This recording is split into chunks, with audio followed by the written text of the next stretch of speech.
My name is Xing Zhao. I live in Shanghai, and this story is written in spring 2005 when I was living in Edinburgh, Scotland. When I finished my BA in Hangzhou, I decided to do a master's degree in the UK. So I went to Scotland in Edinburgh to do my degree, and then I wrote this story.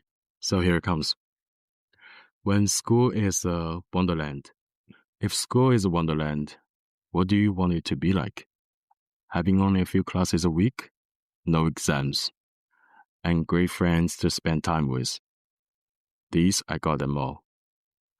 I'm currently doing a postgraduate degree in cultural studies at Edinburgh University.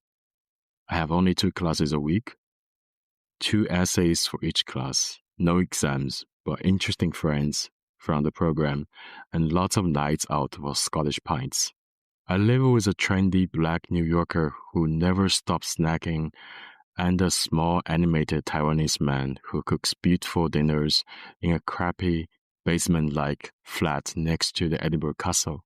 The best time of the day in my kitchen is early morning, having the first cup of coffee of the day with a view of the new town and a corner of the sea.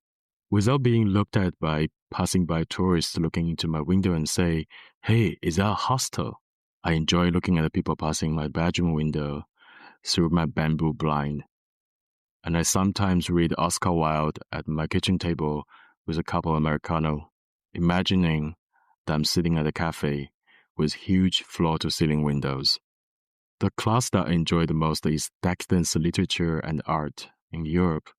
We read Oscar Wilde, Thomas Mann, and Venus in Furs at home, and we go to class and talk about decadence, homosexuality, and masochism with my course mates and our German professor. We study subjects such as Orientalism, national identity, gender, city, space, and culture industry in my course, and we enjoy being intellectuals. My course professor is a stylish Polish-Canadian lady who's sometimes dressed in a dark green dress, orange leggings, and avant-garde bracelets. I hang out with a bunch of North American and European kids who study cultures, literature, and politics.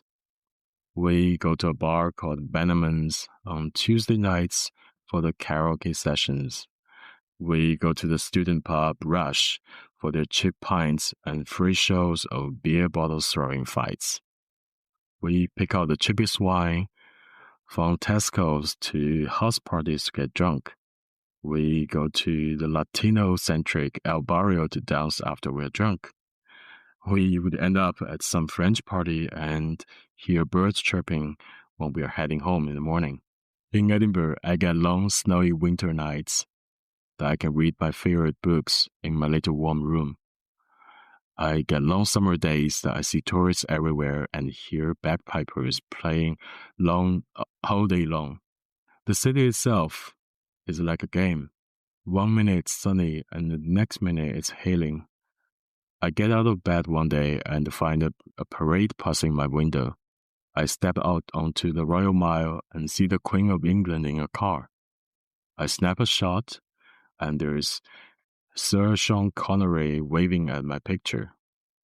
Going to school in this small European city which has long history, old castle and buildings, nice cafes, cool pubs, shopping, international people, changeable weather, haunted stories of its underground world, and everything else.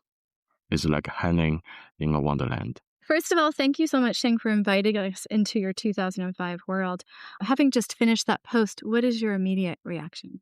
Reading this story, it sounds like it was a really nice time. It was fun. It was interesting. And then I think I was having a good time as a young adult in Edinburgh. But from this story, it doesn't see some of the not so good time that I had later on, or the struggles I had later on. Mm-hmm. So I think the story pretty much painted a nice picture of my life back in 2005, which was true to it. But what I'm trying to say is, back then when my friends were also young, and we just thought we were having a good time. But in reality, maybe we weren't necessarily having such a good time. What do you mean by that? Were you guys forcing I, going out and partying and having fun, but you weren't enjoying it? no, what I mean is this was written after a few months after I moved to Edinburgh, Mhm. so we were having a good time. It was a nice time, and for me, I was learning a lot of things that I was coping with the cultural differences. I was learning to be more culturally fluent in that context. I could have been the Chinese bubble. 2 days after I arrived in Edinburgh, I got a phone call from a Chinese international student inviting me to a house party where all the other Chinese are together making dumplings. I went to the party, but that was the one and only time I was there. I never went back. Looking back at this now, given the fact that the Chinese community is so tight and strong, after 2 days of being in the city, they have found me, they found my phone number, they called me and they invited me to the party. I think it was very friendly, and they were trying to offer their support to someone who's new to the city. But I wanted to break away from that. But if I wanted to be making dumplings with Chinese people, I could have stayed in China. I didn't have to go all the way to Scotland to do that. I wanted more than just that. I wanted to be like all the other international students. So making my way into the international bubble, it wasn't all that easy. I also had to make an effort. I remember the first time my friend who is Spanish asked me if I was going out tonight. Reacting to that question, my answer was, going out to where? Going out. She was like, going out, going out. I didn't really understand the expression of going out, because it wasn't just that it wasn't in my vocabulary, but it was also not in my concept or my lifestyle. When I was a student in Hangzhou, I wasn't in the habit of going out to a bar to drink, to do all the silly things that young students would do. But I went out, and so that was the beginning of me learning a lot of new things. Edinburgh is not a big place. It's a pretty small city. But looking back at it now, at the time, Edinburgh was a big world to me. It opened up a very big world to me. After the first year, when the period was over, I had more struggles. My bubble at the time, my international bubble bursted, and then I was forced out of that bubble and to be more in reality with Scotland. And then the real world began. But it's such a long time ago, and I have such nostalgia about the city. Now, when I look back, all I can remember was the nice time, and was how how I feel I'm emotionally attached to that place. But I tend to forget about the struggles I had after that first year. No, you mentioned the bubble. Do you feel like being in that international bubble that you described, do you feel like that delayed your culture shock with moving to Scotland? I think so. I think I had culture shock when I first moved there, but the culture shock came from the shock of moving from the east to the west. It was Western culture to me in general, but less as Scottish culture, as a local culture, because I was spending a lot of time with Americans and English and Europeans.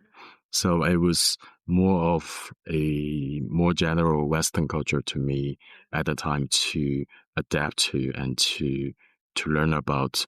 And then I think it was after that first year, I started working there, and I started meeting more Scottish people, and then I started to realize they were under the bigger Western culture umbrella. There were other categories other cultures that I had to adapt to. You mentioned that you published the blog in similar forms, both in the English language as well as the Chinese language. Why did you decide to do that? I loved writing, and I was writing in both English and Chinese. But when I'm writing in English and Chinese, the tonalities were different. The Can you dig into expressions that? were different. Yeah. I think I have different personalities when I'm writing in English and in Chinese. I was also reading a lot of stories by David Sedaris. I think when I write in English, I'm funnier. And then when I write in Chinese, I'm more sentimental. Oh. So if people were able to read both languages, do you think they would get a full view of the many sides of you? I think so, yeah. Did you feel like your writing styles were that different before you started this blog, or did it develop as it went along? I didn't write that much in English before that. When I studied in Hangzhou, in China, it was my BA was in English. So I did write in English, but I didn't write that much English. So I didn't really realize that until I started writing these two blogs. And also I was in a completely English speaking world when I was there. And then so I think the whole time I was there, I rarely spoke Chinese. And I wanted to keep a Chinese blog, so I could be writing Chinese and I could be expressing myself in Chinese or expressing the other side of myself. Did you start out doing both languages when you started the blog, or did that develop with time? Yeah, I started at the same time. I think also when I started the blogs, it was the time when people just started writing blogs. So when we were writing blogs, we wanted people to read them. So we were sending out emails to friends and telling people, "Well, I have this blog. I want you to read it." So I had English audience. I also had Chinese audience, and I wanted the people, when like friends, family at home, to read my Chinese blog to stay connected. So that's why I also wrote the Chinese blog. So, but the answer is I started both blogs at the same time. Wow. What was the blog name? They have two different names. The English blog is called, I think I remember one of them is called My Scott. Okay. Okay. And then the other one is, I had this English name called Kapa. It's Kapa. So I think the English blog was called kapazhou.com or something. Ah, okay. And then the Chinese blog was called My Scott. You said you didn't write much in English before you moved to Edinburgh. Did you write a lot of anything on or offline in Chinese while you were in China? I always wanted to write when I was a kid. I was really great at my Chinese class in high school. So I wrote a lot in Chinese. I read a lot in Chinese back then. But I think after I started my English degree, I didn't write so much in Chinese, but I wrote more in English. Why did you initially start the blog? To record my daily life and to keep people connected and to keep people at home and read my experiences. And more importantly, I felt very inspired. I felt I wanted to write about what I was seeing, experiencing, learning, and feeling. While you were reading the entry I wrote down, "City is like a game," when you were talking about Edinburgh. Because you were reading a lot as you were writing this blog. Did that quote come from somewhere, or is that something that you created? It's something I created because I genuinely felt that way. I felt Edinburgh it's so pretty, and then it's so old. It's like nothing I'd ever seen before. It's like a medieval town that's built on the hills, and the old town has a castle, and the new town used to be a lake where they were drowning the witches, and then they built the new town. And then with the bagpipers playing all day, and then with the weather so changeable, you will see Scottish people wearing T-shirts and just a kilt walking down the streets in the winter. Mhm. Be like, oh, they're not cold, but they're not. And then in the summer, it's still cold. You can still wear a jacket, like a winter jacket. And then 1 minute it's raining and like hailing, and next minute the sun comes out. You see the rainbow, and when summer comes, people are like stripped down to the t-shirt all on the street. Mm-hmm. And then in August, the city becomes the Edinburgh Festival. The whole city becomes the festival. Mm-hmm. And there was even a movie called The Festival, about the Edinburgh Festival. Mm-hmm. And so the whole city becomes like a wonderland, like a fairy tale, Mm-hmm. or like a fun fair. Mm-hmm. It seems really unreal. But like I said, my second year, it was quite different from the first year. It wasn't so much of a wonderland anymore. It was Mm-hmm. more of a touch to reality. Mm-hmm. But somehow I think I remember more of Edinburgh as this wonderful place. And it's just so wonderful. And then you just see even the rain just, smells nice and Mm-hmm. looks nice. And then you see rainbows and you see the sunshine. Mm-hmm. Did you feel like the game of Edinburgh was an interactive activity, or did you feel like you were watching it? I think it was both. I was watching it like a movie, but I was in that movie. I was in my own movie. The first year or all of the years? All of the years. All of the years you were watching. Yeah, but I guess like the first year, second year, it's like a sequels. Every episode is different. Season 1, Season 2, Season 3. Now, you had the pleasure of going back to Edinburgh recently, correct? Yes. What was that like? I went back to Edinburgh last month after 10 years. And I took the train from King's Cross in London up to Waverley Station, Edinburgh. By the time I stepped out of the train, I was at the station and I was like, wow, it's like everything feels so familiar. The train station feels so familiar because my apartment during my first year, it was very close to the train station. It was minutes of walk away.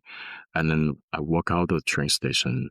I was out on Princess Street where I could see the Scots Monument. I saw the street. It was raining a little bit, but everything just felt so familiar. And then the following days I was there, it was like I never left. Mm-hmm. Everything was still the same. Did you feel the same as you did in 2005? No. What was different? I was different. Yeah. I was different. I went back to see my old professor from the university, and then I talked to her about if I had gone to Edinburgh to study now, it would be a very different experience because I am different. And I was also telling her a lot of the theories we're studying, a lot of the books we're reading didn't make so much sense to me at the time. But with the knowledge and experience I have now, they would have made more sense to me.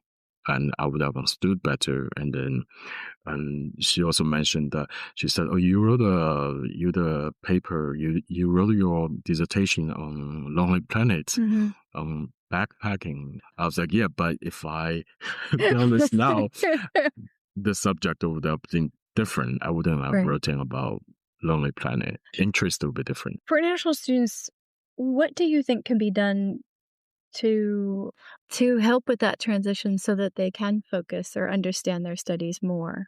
I actually, when I wrote this blog entry, I actually wrote something else, a few tips for like international students, a few fun tips.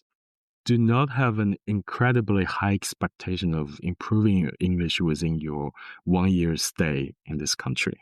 Number 2, do not waste your energy to bring a rice cooker from China.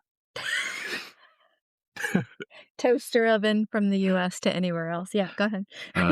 Actually, my mom wanted me to take a rice cooker with me. I refused. Good.